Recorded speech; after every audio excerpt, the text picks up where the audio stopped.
Today it is about the question of how you can place yourself well for a particular service or product on the internet. In fact, there are many people who try to place themselves for terms that do not even appear on their website. A good placement can lead to the fact that one can win clearly more customers on the internet. But to achieve this, you first have to ask yourself how this works technically. Let's take again a simple term like car. You can't possibly rank in the top ranks on Google for the term car, because the term car is far too general. Besides, there are probably rankings for it from Wikipedia that are already 25 years old. So, in order to position ourselves well on the internet in the field of vehicles, we need to narrow down this much too general term. The classic way to do this is to make a restriction that does not take into account a large part of the potential customers. For example, it would not be a problem to position oneself for the term car if this is combined with other terms. For instance, one could try to position oneself for a term like car leasing offers for seniors. If this market is also too crowded,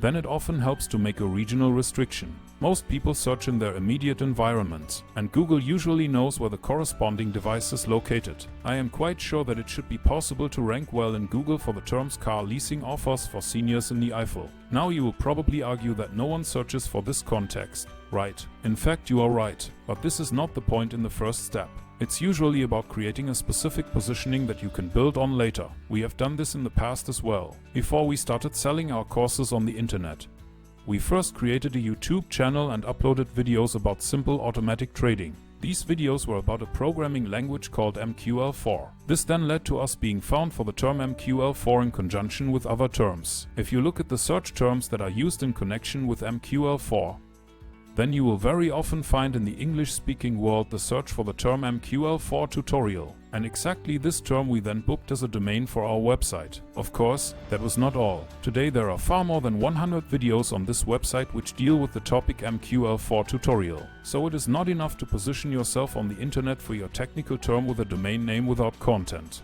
You also have to provide relevant information to this term that is actually consumed by people. And no one is looking for promotional videos on the internet that show how great you are or why your grandfather started the company 42 years ago. No one wants to see videos of employees smiling as they go to work and the CEO celebrating himself in his own glory anymore. People use the internet and search engines to solve problems and get information that can help them make their own lives better. But most companies still prefer to talk about how great they are and no one really cares. But if you can provide helpful video content that can actually get your potential target customer one step closer to their goal, then you stand a good chance of getting placed on the internet first for a very limited term and then later for broad and related terms. If you want to find out for yourself if this is practical and if it is true, then just create a few videos with your first and last name and the street where you live. If you are an insurance agent located in a street called Hill Drive, add your street name and upload 3 or 4 videos to YouTube. Then you should show up pretty quickly at the top of Google when people search for your name,